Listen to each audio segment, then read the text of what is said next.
So we're going to talk about who Isaac is, and I'm going to kind of break it down a little bit differently, like than what we all know.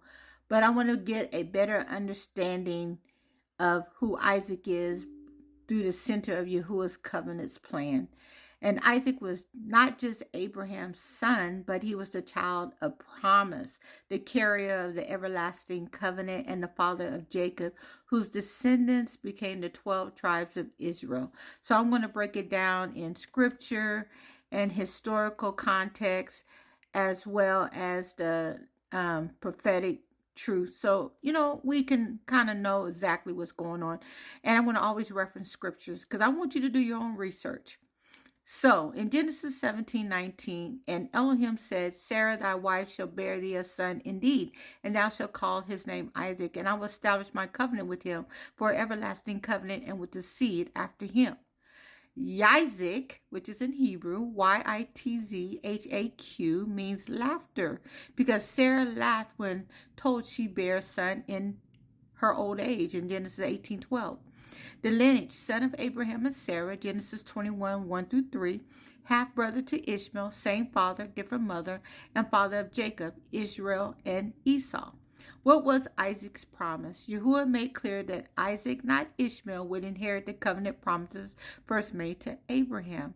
In Genesis 26, 2 through 5, sojourn in this land, and I will be with thee, and I will bless thee. For unto thee and unto thy seed I will give all these countries, and I will perform the oath which I swear unto Abraham thy father.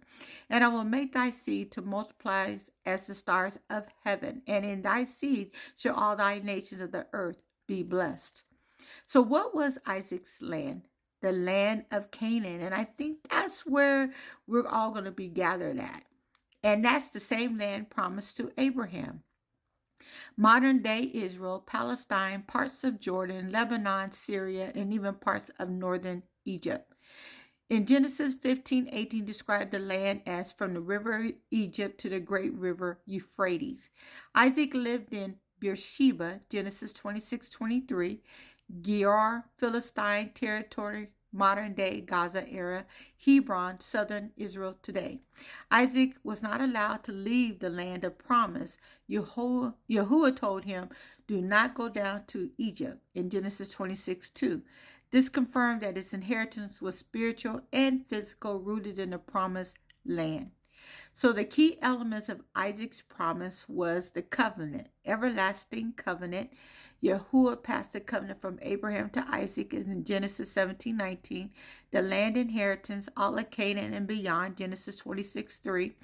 Seed blessing, his descendants would multiply like the stars, Genesis 26:4. Blessings to the nations through his seed, Jacob, Yahusha, the nations would be blessed, and Torah obedience. Yahuwah said Abraham obeyed my commandments, statutes, and laws in Genesis 26:5. Isaac inherited this walk. So who are Isaac's descendants? He had two sons, Esau, the father of Edomites, later enemies of Israel, and Jacob, chosen to the continued covenant. Yahuwah said, Jacob have I loved, but Esau have I hated, in Malachi 1, 2 through 3, and Romans 9 and 13. The covenant continued only through Jacob, whose name was changed to Israel in Genesis 32:28, and from whom the 12 tribes descended. The final truth, who is Isaac, the chosen son of Abraham and Sarah, the child of promise? What was his land? The land of Canaan, the promised inheritance. What was his promise? Everlasting covenant, seed blessing, land inheritance, and Messiah lineage. Why is he important? He is the bridge between Abraham and Jacob, Israel, anchoring the covenant in the bloodline and land. In Genesis 21:12, in Isaac shall thy seed be called. In Exodus 3 and 6, I am the Elohim of Abraham, the Elohim of Isaac, and the Elohim of Jacob. Yahuwah is a generational Elohim. He does not change. The land, the promise, and covenant still belong to the children of Isaac through Jacob, the true Israelites. That's it. The truth is the truth, and you can't fight the word when he says it's the truth. That's our Yahuwah.